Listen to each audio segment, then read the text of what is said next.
For about 10 years I did not say a word about it. It took 10 years to start really speaking about what happened. I thought I could lead the emergency response. It had all the ingredients on a very interesting operation where we could have some impact on the life of people.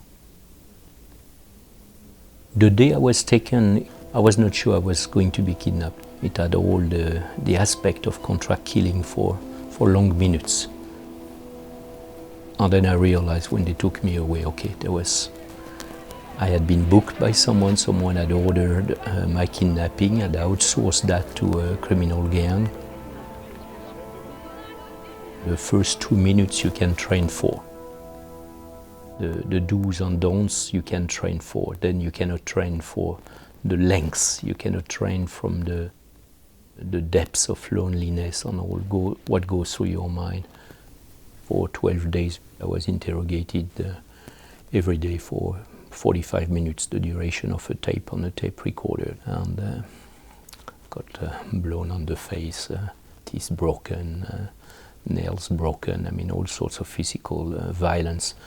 But somehow retrospectively that was the easiest part, in the sense that violence was a form of a dialogue, a totally unbalanced dialogue of power. But there were questions, there were answers, there was some human interaction. Whereas most of the time I was in a dark cellar, 15 minutes of light per day, and was nothing.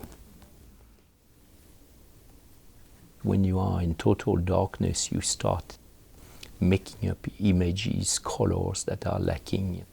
You lose sight of the reality around you.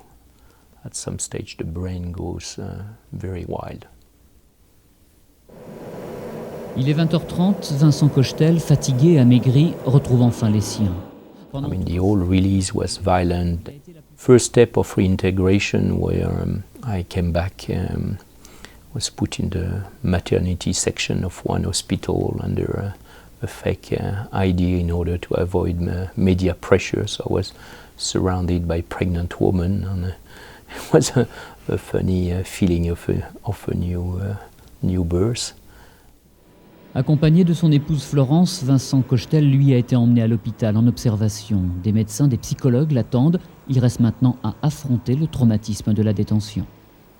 I could see my wife and kids 30 minutes a day. And it was a process, a bit of resocialization, and try to share time without sharing much of what had gone during this year of captivity. You digest, you try to make sense of everything. And very difficult to plan the next day, the next week, the next month, the next year. There was a period where I thought I was not going well at all. Got some extra medical support, I mean mainly heavy dose of antidepressant. I just run every day in forests, climb mountains, and wanted to get some energy or some violence out of me. There's of course the secondary trauma for the family, because for a long part of the ordeal it's dealing with the missing. It's a trauma in itself that needs to be dealt with. It requires separate care.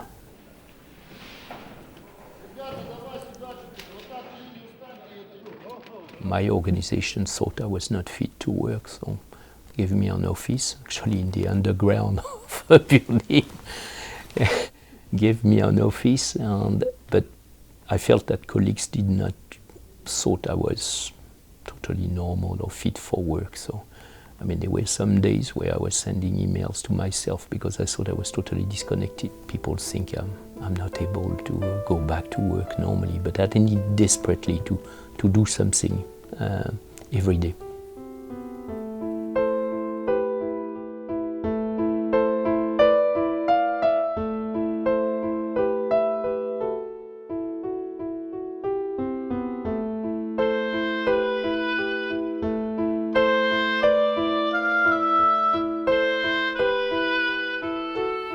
It's not one session, sometimes it's over years only that people open up.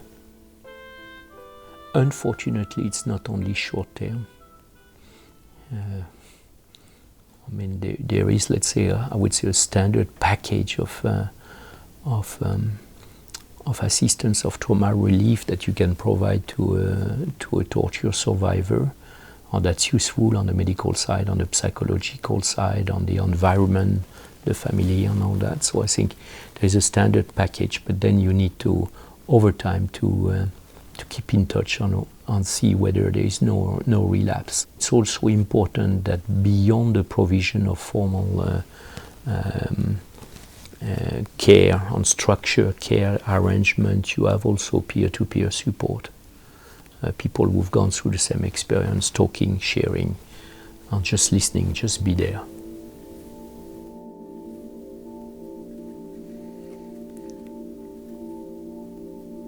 Some of the details have disappeared, probably, but a couple of smells, couple of noises, or a couple of situations like total darkness in a parking lot or in a cellar and things like that, and it's just under the skin. I think over time you need how to cope with memories, surfing back in your brain or hitting you back, deep breath, some exercise, talk to someone quickly, but you deal with them. I mean, it's not as complicated as it was before.